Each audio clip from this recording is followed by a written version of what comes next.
Title हाज shift chapter 1।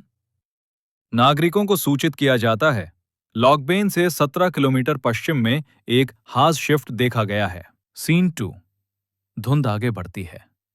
धुंध सड़कों और इमारतों के बीच लहराती हुई आगे बढ़ती है। अनाउंसमेंट। अनुमान है कि यह एजलाइन से होकर गुजरेगा और अगले कुछ घंटों में लॉकबेन को प्रभावित करेगा। सीन 3। कमरे की खिड़की। कमरे के अंदर से खिड़की दिखती है, बाहर धुंध। अनाउंसमेंट। सभी नागरिक घरों के अंदर रहें और सभी खिड़कियों को अच्छी तरह बंद रखें। अनाउंसमेंट। स्थिति के अनुसार कर्फ्यू में बदलाव किया जाएगा। सीन 5।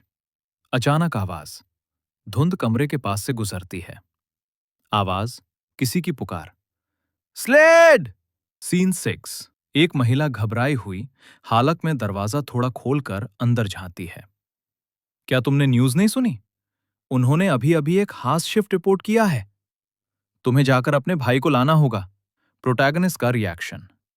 लड़का जो एक किताब पढ़ रहा था चौकन्ना हो जाता है। ओह, हाँ, मैं जाता हूं। दरवाजा बंद होने की आवाज आती है।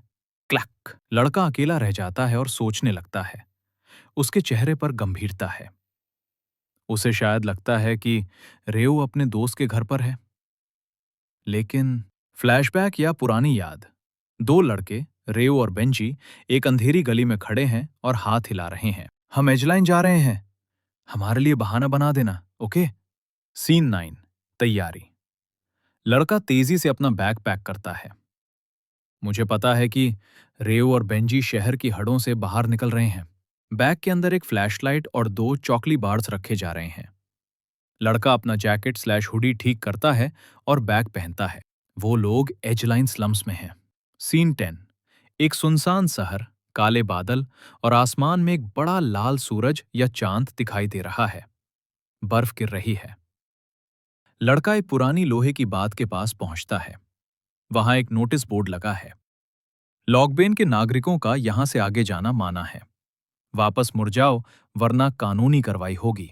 प्रोटैगनिस्ट मन में सोचते हुए, चलो चलते हैं।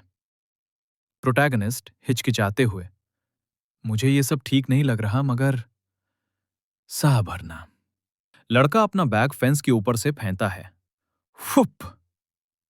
वो खुद फेंस के नीचे से निकालने की कोशिश करता है, पर उसकी हुडी फंस जाती है।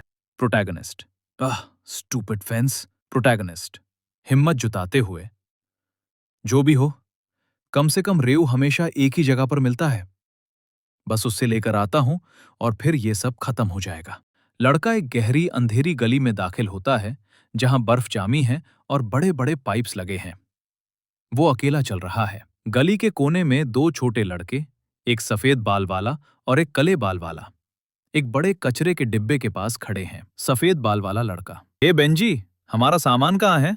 बेंजी, हाँ, ये खाली है। मैंने तो वहीं छोड़ा था जहां। क्लैंग! दोनों लड़के डरकर पीछे देखते हैं।